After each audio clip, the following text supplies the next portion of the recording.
When you look at sexual offense cases, you often hear how justice feels like it's just out of reach. Today, we're going to really dig into why that is. We'll uncover some of the surprising factors that make these cases so incredibly challenging to actually prove in court. So yeah, we're doing a deep dive into a really crucial and honestly often difficult topic. It's based around a source called a critical analysis of sexual offense cases and challenges in proving such cases in court of law. But we're also pulling in related legal texts, insights into how victims are supported or maybe not supported enough, and even looking at a specific recent case that kind of brings it all home for you. It's fascinating, isn't it, how you have all these different layers interacting. You've got the legal rules, the laws themselves, but then you also have these really deep-seated societal beliefs. And all of that contributes to the challenges. It often makes the whole path to justice just incredibly difficult for victims. We'll try to explore those specific hurdles and also look at the systems meant to help. Right. Our mission today really is to pull out the most important pieces of knowledge from all these sources. We want to give you a full picture, a comprehensive understanding of why prosecuting these cases is so tough and what's actually being done or tried to address those problems. We'll touch on the legal definitions, the huge impact of social attitudes, the reality of victim support, all while keeping that real-world incident in mind as we go. Okay, so to really get our heads around the challenges, we probably need to start with the basics, the legal groundwork. What, legally speaking, is a sexual offense in India? What's the framework we're operating in? Okay, yeah, connecting to the big picture. India's legal system, mainly through the Indian Penal Code, the IPC from 1860, shows a pretty strong and evolving effort to define and penalize a whole spectrum of sexual offenses. It's not just one thing. The law covers a really wide range from, direct physical assault to much more subtle, nuanced kinds of harassment. Okay, so what are some of the key laws, the specific sections in the IPC that deal with these crimes? Well, there are several really crucial ones. For instance, Section 354. That deals with assault or using criminal force on a woman with the intent to outrage her modesty. Then you have Section 354A, which gets specific about sexual harassment. It lists things like unwelcome physical contact, demanding sexual favors, showing pornography against someone's will, or making sexually colored remarks. And Section 354B, that covers assault or force with the intent to disrobe a woman or compel her to be naked. It sounds like the law is definitely trying to catch up with, well, all the different ways people can be exploited, even digital ways.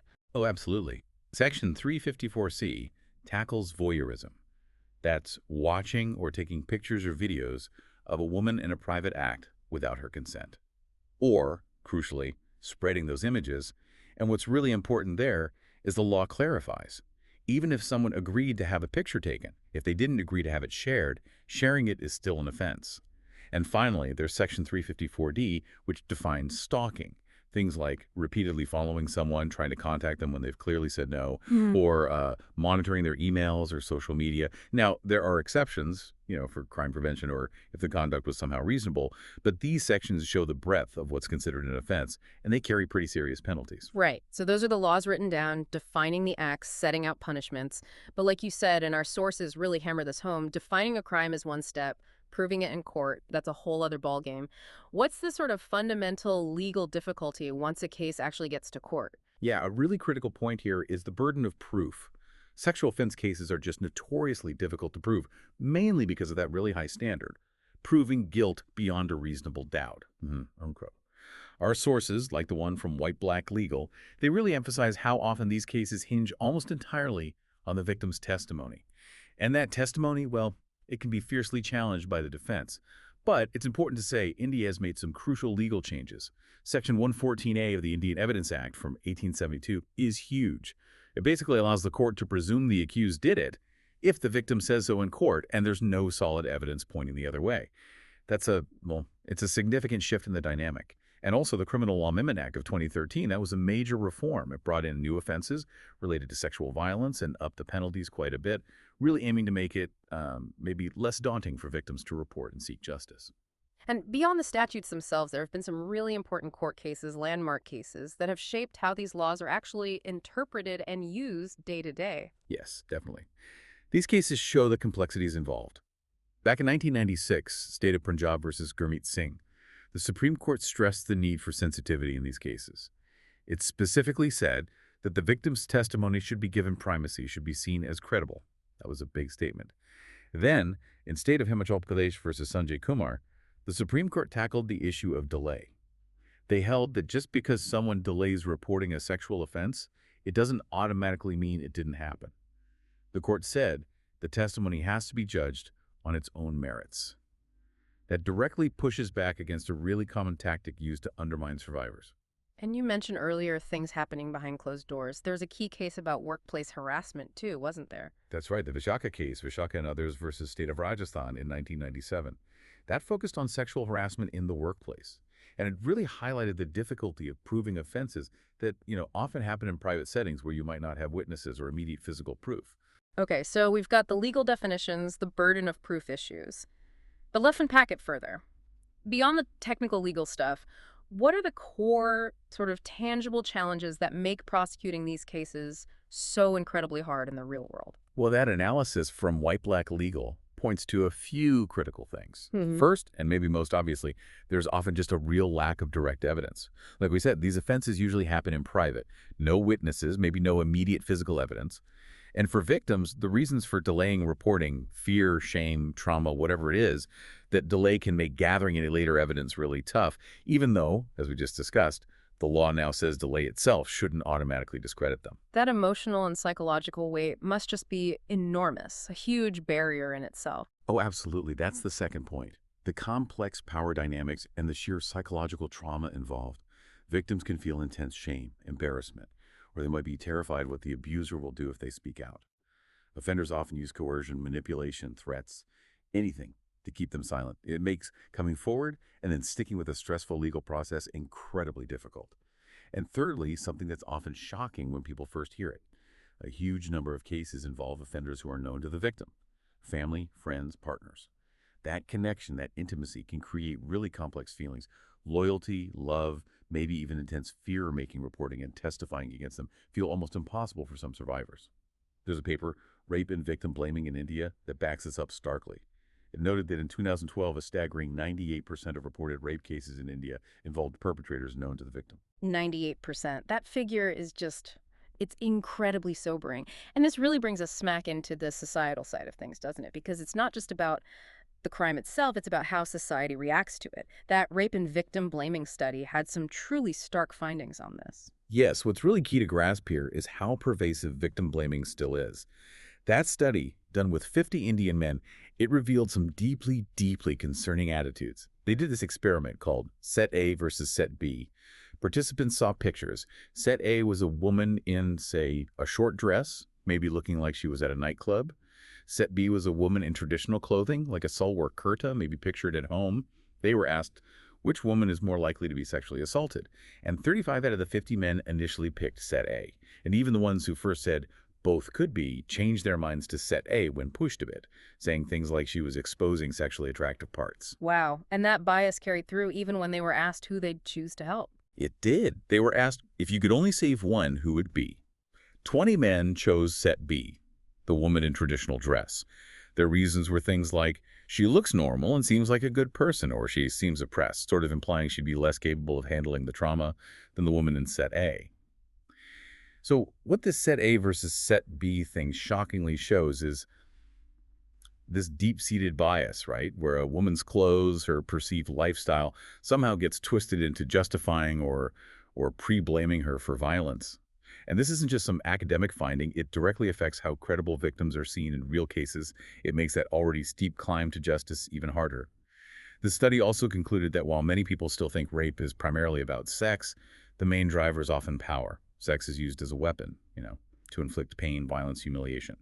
And the study didn't just show these biases, it also pointed out some really persistent, damaging myths that keep floating around. Yeah, it laid out some common ones.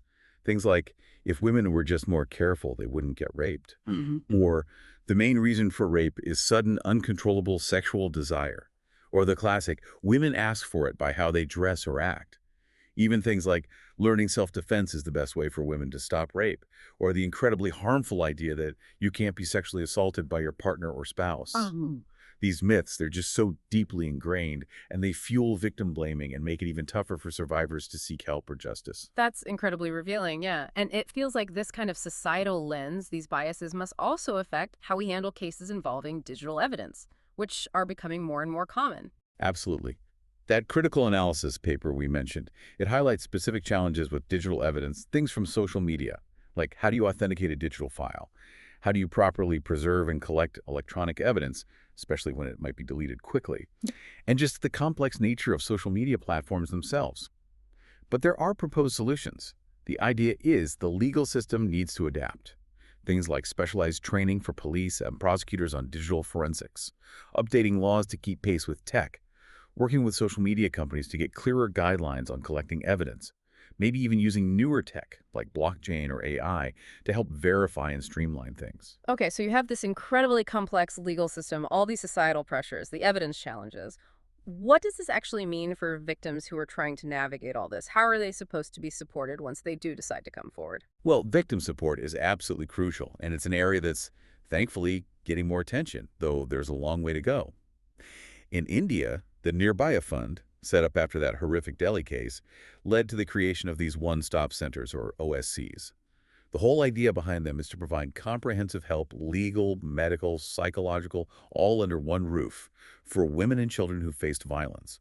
They have different names in different places like Saki centers in Delhi, Bharosa centers in Telangana, but the core aim is the same. Create a safe space, make getting help easier, and try to reduce the trauma of having to tell your story over and over again to different agencies.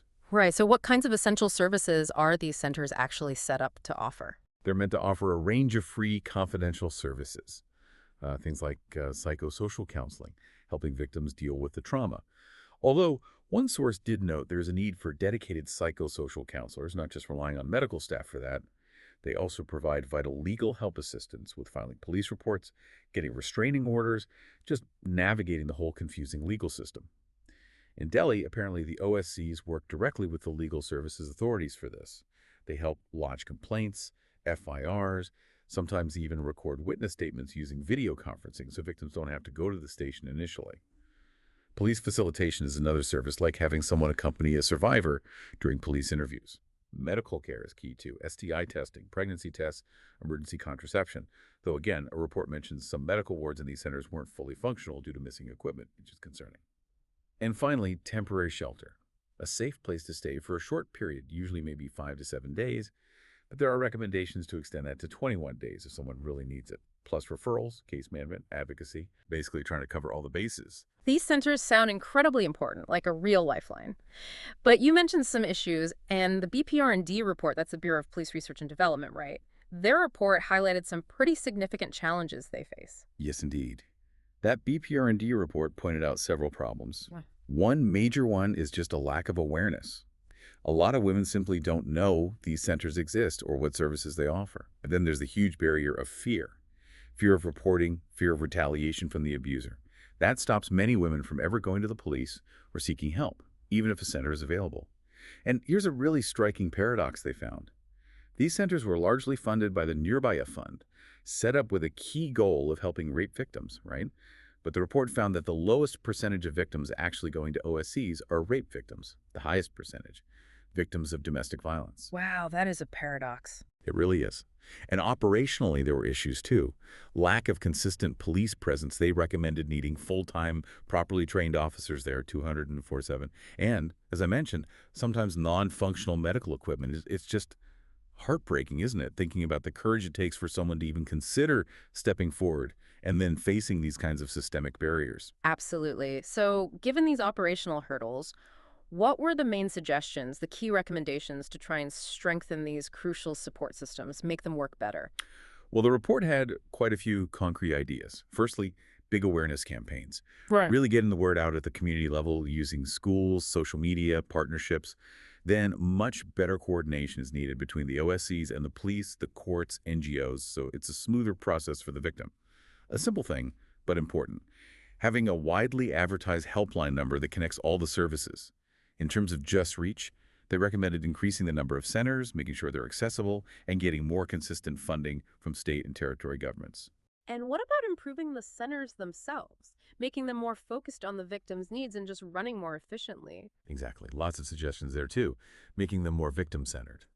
Things like maybe having play areas for children who might come with their mothers, locating centers smartly near transport links or hospitals, using technology better, maybe mobile apps or dedicated hotlines, Crucially, ensuring staff selection is standardized and transparent, and that staff get ongoing training, especially sensitivity training, and making sure medical staff know how to properly collect forensic evidence.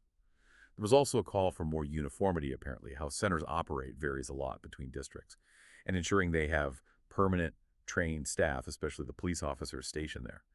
Other specific suggestions included having separate quiet rooms for victims with mental health challenges and extending that temporary shelter stay, like we talked about, from 5-7 days, maybe up to 21 if needed. And two really critical ones, making sure OSCs operate 24/7 because violence doesn't keep office hours, and connecting every police station directly to its local OSC with a hotline, so if a rape victim reports to the police, they could be immediately linked to support. Okay, let's try and bring all these threads together now. We've talked legal frameworks, proof challenges, societal bias, support systems. Let's look at a very recent real-world example that sadly seems to illustrate so many of these points. The alleged gang rape case in Kolkata. Yes, this case reported just around June 28, 2025. It involved a 24-year-old law student who alleged she was gang raped a few days earlier on June 25th, actually at the South Calcutta Law College. And it just tragically brings so many of these issues we've been discussing into sharp, painful focus. The details she alleged were horrifying. She said she was filmed during the assault, that she was hit with a hockey stick, and then blackmailed, threatened that the video would be leaked online. The main accused, a staff member named Monojit Mishra, also apparently threatened to kill her boyfriend. And it seems that issue we discussed earlier about known perpetrators and maybe a lack of immediate help available, that was sadly present here too. It seems so, yes. The victim stated she fought back, she cried, she pleaded, she even said she touched her attacker's feet, begging him to stop. But she was forced into a guard room. And she specifically mentioned that the main college gate was locked, and the guard there was, in her words, helpless and did not help. It just points directly to those challenges when offenders are people, or people in positions of some authority within that environment, and how the setting itself can make escape or getting help right away incredibly difficult. 3 accused were arrested initially: Mishra, the staff member, and 2 students, Zaib Ahmed, 19, and Pramit Mukherjee, 20. Their mobile phones were seized for forensic analysis, which again highlights the role digital evidence now plays. And later, the guard, Pinaki Banerjee, 55, was also arrested as the 4th accused. And the medical reports seemed to support her account, yet the societal reaction, the political fallout was immediate and quite troubling, wasn't it? Yes, reports indicated the medical examination results did corroborate her allegation of gang rape, but almost immediately the case became embroiled in political controversy. The ruling party in West Bengal had to publicly disown some pretty awful misogynistic remarks made by its own members. One reportedly questioned how authorities could protect someone if a friend rapes another friend. Another apparently advised girls essentially not to go to college when it's closed, even if someone they know calls them for help with a project. I mean, this just perfectly exemplifies those damaging societal attitudes, the victim-blaming reflexes that surface and complicate these cases, even when you have medical evidence seemingly confirming the assault. The incident itself happened over several hours in the evening, between 7:30 p.m. and nearly 11 p.m. The victim reported experiencing breathing problems, a panic attack, but wasn't helped. It was only later that she managed to tell her parents, and they then contacted the police, which again just illustrates that common delay in reporting that happens when someone is dealing with such intense trauma. Wow. Okay, so we have really navigated through a lot today. The intricate legal rules, the deeply personal and societal hurdles in proving sexual offense cases, and the really vital but clearly sometimes struggling role of support systems like the one-stop centers, from those IPC definitions right through to the really stark findings of that victim-blaming study and the practical efforts and feelings of the OSCs. It's just so clear that this is a problem with so many layers. It really demands solutions coming from many different directions. Absolutely. This deep dive, I think, it really shows how fundamental the shift needs to be in societal attitudes. That has to happen alongside the legal reforms and the improvements to the support systems. And that irony we discussed that the OSCs, created largely from a fun focus on rape, see the fewest rape victims coming forward, that just powerfully highlights the persistent complex barriers that survivors are still facing. It really hammers home that just building the infrastructure, having the centers, isn't enough on its own. We have to tackle the underlying cultural issues, the psychological barriers, just as hard. So for you, our listener, maybe here's a final thought to chew on. Given how widespread victim blaming seems to be, and all the challenges we've talked about in reporting and getting justice through the formal systems, what role do you think individual awareness and maybe more direct community support, things happening outside the official channels, what role could that play in really changing how our society responds when sexual offenses happen?